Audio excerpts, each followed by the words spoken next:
उत्तराखंड में मूल निवास और भू कानून की लड़ाई बहुत पुरानी है और इसी को मद्देनजर रखते हुए आज हम बात करेंगे उत्तराखंड के युवा कलाकार सूरज रावत से कि क्या वो सोचते हैं और क्या अन्य कलाकार सोचते हैं। मेरे साथ सूरज मौजूद हैं। सूरज, बहुत बहुत स्वागत है आपका हमारे साथ। भू कानून और जिस तरीके से हम बात करें मूल निवास की, ये तमाम जो मांगे हैं बहुत समय से उत्तराखंड में चली आ रही है। कई तरह के यहाँ पर लोगों ने प्रदर्शन भी किए, कई कलाकार भी उसमें शामिल थे, अन्य वर्ग भी उसमें शामिल था। एज अ कलाकार आप क्या सोचते हैं भू कानून और मूल निवास को लेकर? देखिए, जैसे कि कुछ समय से आवाज़ काफ़ी बढ़ गई है उत्तराखंड में और जनमानस सब लोग चाहते हैं कि भू कानून और मूल निवास उत्तराखंड में लागू हो, जो कि हमारे जैसे छत्तीसगढ़ और झारखंड जो दो राज्य और हमारे साथ बने थे उनमें भी ये है मूल निवास का। और भू कानून हमारे पड़ोसी जो राज्य है हिमाचल, उसके पास भी है। और बेसिकली हमारा, अगर जैसे कुछ लोग इसके विरोधी भी होते हैं, तो हम ये नहीं कह रहे कि हमको डेवलपमेंट नहीं चाहिए या डेवलपमेंट कोई जमीन नहीं खरीदेगा तो होगा नहीं। मेन मुद्दा ये है कि इन्फ्लुएंस, जो उत्तराखंड का जो इन्फ्लुएंस है, जो कल्चर का इन्फ्लुएंस है, वो खत्म हो रहा है और वो हो गया ऑलमोस्ट। आप कहीं भी जाते हैं हम पहाड़ों में, ये पहाड़ बिक गया है, ये इन्होंने खरीद लिया, ये वहां वालों ने खरीद रखा है। एक जगह हम शूट पे गए थे तो अच्छी प्रॉपर्टी, अच्छा पहाड़ था, तो वहां पे एक बंदा काम कर रहा था, उनसे बात हुई कि वो कह रहे वो ओनर थे वहां के, उन्होंने जगह बेच दी, वही वहां पे काम कर रहे हैं। अब देखो, सबकी अपनी मजबूरियां हैं। कुछ लोगों का मुद्दा ये भी है कि आप बेचे क्यों रहे हो फिर। पर अगर एक कड़ा कानून होता है तो कहीं ना कहीं चीजें कानून के हिसाब से चलती हैं। और उत्तराखंड की जो संस्कृति है, जो धरोहर है, जो जगह है, जो नदी है, जो पहाड़ है, वो उनके लोगों के पास रहेंगे तो वो अपने हिसाब से उसको चला सकते हैं, एक इन्फ्लुएंस अपना बना के रख सकते हैं। फिर अगर किसी को आना है, आए, कुछ लैंड कुछ कानूनों के हिसाब से एडजस्ट करे, बिजनेस धंधा खोलें, काम चलाएं और लोकल लोगों के साथ एडजस्ट करके आगे बढ़े। ना कि आपने सब खरीद लिया और आपने उसके बाद बोला कि अब निकलो तुम, और आपका कोई इन्फ्लुएंस ही नहीं है, आपकी जगह पे आपका कोई कल्चर की इंपॉर्टेंस नहीं है। तो वो काफी हद तक कम हो गया है यहाँ पे। और अगर आप देखोगे लॉन्ग टाइम में, अगर आप हिमाचल को स्टडी करोगे तो उन्होंने ग्रो ही किया है। तो कहीं ना कहीं हमें भी इसकी जरूरत है कि भू कानून यहाँ पे आएगा तो यहाँ के भी लोग थोड़ा सशक्त होंगे। मूल निवास इसलिए इंपॉर्टेंट है कि यहाँ के लोगों को प्रायोरिटी मिलेगी, चाहे वो जॉब में हो, चाहे वो और भी चीजों में हो। तो ये सारी चीजें, एक तो लोकल लोग ये तो मांग है, और सरकार को अब तो हाई टाइम है। अगर अभी भी नहीं किया तो फिर लोकल लोग किस मुंह से वोट करेंगे सरकार को। अच्छा, आपको लगता है कि भू कानून की बात सरकार भी करती है, विपक्ष भी करता है और अन्य कई लोग हैं जो करते हैं, लेकिन धरातल पर जब उतारने की बात होती है भू कानून को या फिर मूल निवास जैसे मुद्दे को, तो कहीं ना कहीं जो सरकारें हैं वो डिग जाती हैं। उसके बाद यही दिखता है कि सरकार कहती तो है लेकिन करना नहीं चाहती। देखिए, वो तो काफी वैसी चीजें हैं कि अब मैं खुल के ये चीज बोल रहा हूँ कि इतना इजी तो नहीं होता डिसीजन लागू करना, क्योंकि बहुत सारे प्रोजेक्ट्स चल रहे हैं सरकार के, प्लानिंग, ये डेवलपमेंट का, ये इन्वेस्टमेंट का। और हम सबको पता है कि फंडिंग तो बाहर से ही हो रही है। मतलब जो भी, अगर फंडिंग का मतलब है इन्वेस्टमेंट, जो इन्वेस्टमेंट होगी वो बाहर से लोग आ रहे हैं, तो बहुत चीजें की डील होती होगी जिस वजह से सरकार को टाइम लग रहा है। पर हम भरोसा कर सकते हैं सरकार पे कि सरकार हमारे लिए सोचेगी, क्योंकि उनको हमने ही चुना है। और इसीलिए चुना है कि हमारे लोग, ये 23-24 साल हो गए हमारे उत्तराखंड को बने हुए, तो जो डेवलपमेंट हमने अभी तक नहीं हुआ यहाँ पे, वो हम एक्सपेक्ट करते हैं हर सरकार से जो भी आती है कि वो करे। और करंट गवर्नमेंट से भी हम यही एक्सपेक्ट करते हैं कि अगर हमने आपको चुना है तो आप भी जरूर हमारे लिए सोचें। और अगर आपको लगता है कि कुछ इसमें प्रॉब्लम है या इससे, तो आप खुल के आए और खुल के जनता को बताएं कि क्या प्रॉब्लम है। बिल्कुल, ये बात बहुत महत्वपूर्ण आपने कही कि सरकार अगर कुछ करना चाहे तो कम से कम खुल के सामने पब्लिक के आना चाहिए। प्रदेश का यौवन काल चल रहा है, प्रदेश को अब लगभग 25 साल होने वाले हैं, सिल्वर जुबली मनाने वाला है प्रदेश, जो स्थापना इस राज्य की हुई थी। लेकिन आपको लगता है कि अब जो मूलभूत जो अधिकार हैं हमारे, उन अधिकारों के लिए कई लोगों ने संघर्ष किया, कई आंदोलनकारी शहीद हुए जिनको आज हम नमन करते हैं, तो उनके सपनों को अब पूरा करने की बेहद जरूरत है। बिल्कुल, ये आपके बात में इसका जवाब है कि दुख है कि इतने सालों में वो चीज हुई नहीं। इस बात का दुख भी है क्योंकि इतने लोगों ने अपनी लिटरली जान गंवाई है और इस प्रदेश को हासिल किया है। क्योंकि हमको उत्तर प्रदेश के साथ मिलकर नहीं रहना था, हमें वो अपनी सुविधाएं नहीं मिल रही थी। हमें अपना जो मेन तो कल्चर के लिए ही हुआ है कि हमारी जगह अलग है, हमारा जलवायु अलग है, तो हम अपना अलग रहना चाहते हैं। तो दुख इस बात का है कि हमारे पहाड़ों में उतनी सुविधा नहीं हो पाई। हालांकि अब गवर्नमेंट काफी कुछ चीजें कर रही है और कुछ हद में कुछ जगहों पे काफी लेट हो गई, जहां से पलायन बहुत हो गया। कुछ हद में कुछ अच्छा भी हो रहा है कि कुछ लोगों को सुविधा भी मिल रही है। बहुत सारे मैं अभी गांव गया था तो वहां पे लोगों ने बताया कि बहुत सारी वो चल रही हैं परियोजनाएं और बहुत अच्छी अच्छी चीजें भी चल रही हैं। तो मेन बात यही है कि हम सरकार से ये एक्सपेक्ट करते हैं कि अब 25 साल होने वाले हैं, तो हमारा उत्तराखंड अब दौड़ना चाहिए। जैसे एक युवा दौड़ता है तो अब वो दौड़ना चाहिए, चाहे वो पहाड़ हो चाहे वो मैदानी, तो जितने लिमिटेड क्षेत्र है, लेकिन सारा डेवलपमेंट अगर देहरादून को ही दिया गया है तो सब जगह भी दिखा जाए और बराबरी आए हर जगह पे। तो अब उत्तराखंड को एक साथ आगे बढ़ना है, तो उसके लिए आपको 13 के 13 जिलों को सशक्त करने की जरूरत है। बिल्कुल, एक बहुत महत्वपूर्ण बात आपने देहरादून का आपने जिक्र किया। वैसे अगर मैं तराई क्षेत्रों की बात करूं, हरिद्वार है, हल्द्वानी है, उधम सिंह नगर हो गया, ये तमाम चीजें हैं जहां पर जो डेवलपमेंट अगर हम देखें तो डेवलपमेंट ज्यादा है, जबकि अगर पहाड़ी क्षेत्रों में बात करें तो वहां पर डेवलपमेंट कम है।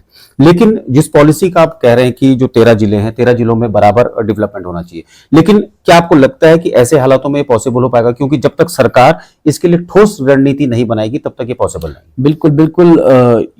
अब यही तो काम है सरकार का, या उनके जो ऑफिशियल्स होते हैं, आईएएस होते हैं जो वो बनाते हैं, उनका यही तो काम है कि आपको किस तरीके से अपने अपने जिले में प्रॉपर चीजें बैलेंस करनी है, अपने कड़े कानून बनाने हैं और जनता के हिसाब से चीजें थोड़ी करनी है कि जनता को भी सुविधा मिले, कुछ राहत मिले और समझ आई। देखो, बेरोजगारी का भी आलम है ही, और कहीं ना कहीं सरकार भी कोशिश कर रही है चीजें हो ना हो, पर कहीं ना कहीं हम जनता को रिजल्ट जनता मांगती है, क्योंकि आप वोट मांगते हो, हम रिजल्ट मांगते हैं।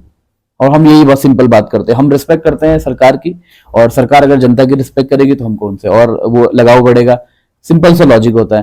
तो उत्तराखंड अभी भू कानून मांग रहा है क्योंकि उसकी एक वैलिड रीजन है और एक अच्छा कारण है, और मुझे लगता है सरकार ने भी शायद इसमें पॉजिटिविटी दिखाई है जितना मैंने सुना है। तो मैं यही उम्मीद करता हूँ कि वो इस चीज को एग्जीक्यूट भी करें, और अगर उन्हें कुछ डाउट है, मैं पर्सनली फिर से रिपीट कर रहा हूँ, अगर उनको इसमें कुछ डाउट है तो वो जनता को खुल के आके बताए कि हम इसलिए कुछ हमें प्रॉब्लम भी है। बिल्कुल, चलिए, ये अच्छी बात है कि अगर सरकार के मन में कुछ है तो जाहिर तौर पर सरकार कुछ अच्छा भी सोच रही होगी, हम नेगेटिव भी नहीं कह रहे हैं, तो जनता को बताना चाहिए सरकार को। लेकिन हाँ, जैसे आप कलाकार हैं, आप कई जगह घूमते हैं, सिर्फ उत्तराखंड ही नहीं बल्कि देश या विदेशों में भी आप लोग घूमते हैं, और आप जो चीज देखते हैं, चाहे संस्कृति आप देखें, कहीं का देखें, तो उस चीज को आप उतारने की कोशिश करते हैं अपने गानों में या अपनी किसी एल्बम में।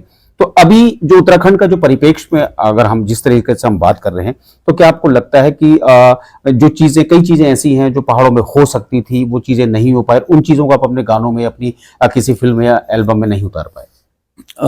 जी, देखिए, जैसे मैंने आपको लास्ट टाइम बताया था कि मेरे बचपन में गांव में ही बीता है, और हमने बहुत अच्छा समय, मतलब बहुत अच्छा एक हरियाली जिसे देखी है, लोगों का खेलना कूदना, बच्चों का, और एकदम से सब कुछ, हम भी उसका एक पार्ट थे कि जब हमने भी छोड़ा, और आज हम जाते हैं तो वो खाली चीजें हैं।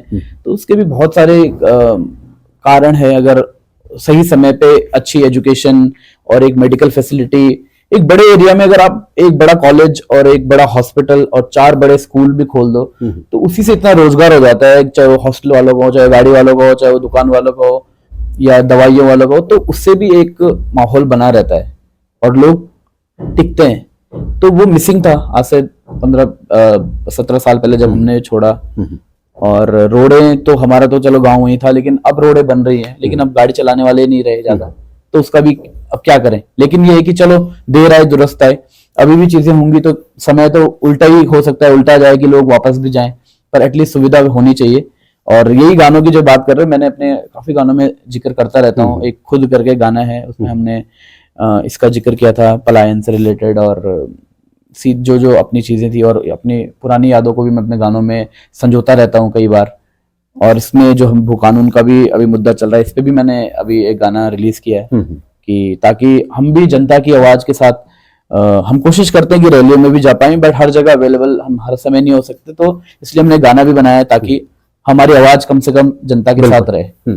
अच्छा, गाने पे भी हम बात करेंगे, लेकिन एक मेरा और महत्वपूर्ण आपसे सवाल है कि अगर हम अपने प्रदेश की मंत्रियों की बात करें, तो मंत्रियों का अमूमन आप देखते होंगे कि आज वो फलाने देश में है, आज वो फलाने देश में है, जब वापस आते हैं तो कहते हैं कि उस देश में ये है, उस देश में है। जबकि अगर उत्तराखंड की बात करें, यहाँ पर नैसर्गिक सौंदर्यता बहुत है, यहाँ पर रिच कल्चर है, सब कुछ है। लेकिन आपको लगता है कि जितना ये एफर्ट अगर हम प्रदेश के विकास करने में करें, तो मैं लगता है कि स्विट्जरलैंड भी लोग भूल जाएंगे?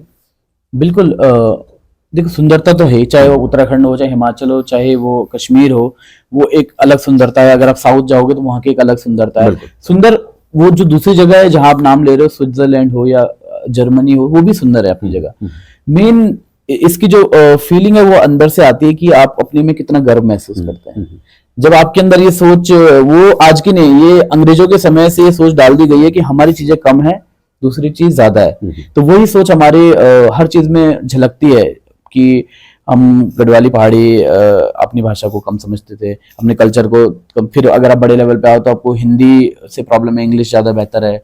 अगर आप बॉलीवुड की फिल्में देखते हैं, आपने कई लोगों से सुना होगा कि जो बोलते हैं कि फिल्में हिंदी बना रहे हैं लेकिन डायरेक्टर इंग्लिश में बात कर रहा है, एक्टर हिंदी में बात कर रहा है, कॉर्पोरेट हाउसेस इंग्लिश में बात कर रहे हैं, पर बनानी हिंदी फिल्में हैं। तो कहीं ना कहीं वो सोचना छोटे लेवल से आ रही है। तो वही जो आपने बोला कि मुद्दा ये नहीं है कि कौन सी अच्छी जगह कौन सी खराब है, मुद्दा ये है कि अगर आप अपनी जगह की वैल्यू और आपको इतना गर्व महसूस हो रहा है कि यार हम ऐसी जगह पे रह रहे हैं जहाँ देवता जिनको आप पूजा करते हैं वो यहाँ रहते थे, तो फिर तो आपके लिए स्विट्जरलैंड तो वैसे भी कुछ नहीं है ना, आपके लिए तो फिर यही सब कुछ है।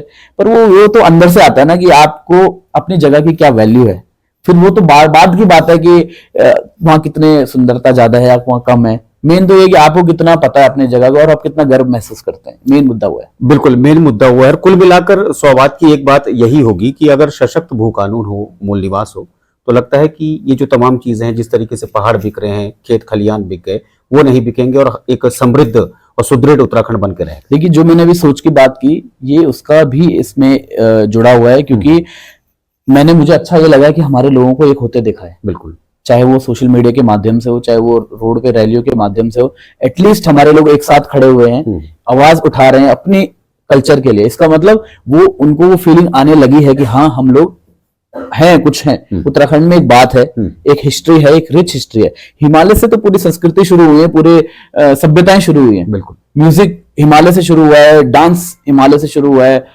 तो ये सारी चीजें अगर हमारे लोग अगर इस फीलिंग में आ रहे हैं, तो इसका मतलब अगर वो चीज जब लागू होगी तो डेफिनेटली उसका पॉजिटिव आउटकम आएगा। बिल्कुल पॉजिटिव आउटकम आएगा और आना भी चाहिए। और जाहिर तौर पर जिस हिमालय की हम बात कर रहे हैं, वो हिमालय जहां देश का प्रहरी है, वहीं कई संस्कृतियों का द्योतक भी है। और जो दो शब्द आपने जो गुनगुनाना आप चाहें दर्शकों के लिए, ताकि इस माध्यम से एक मैसेज भी चला जाए सशक्त भू कानून को लेकर।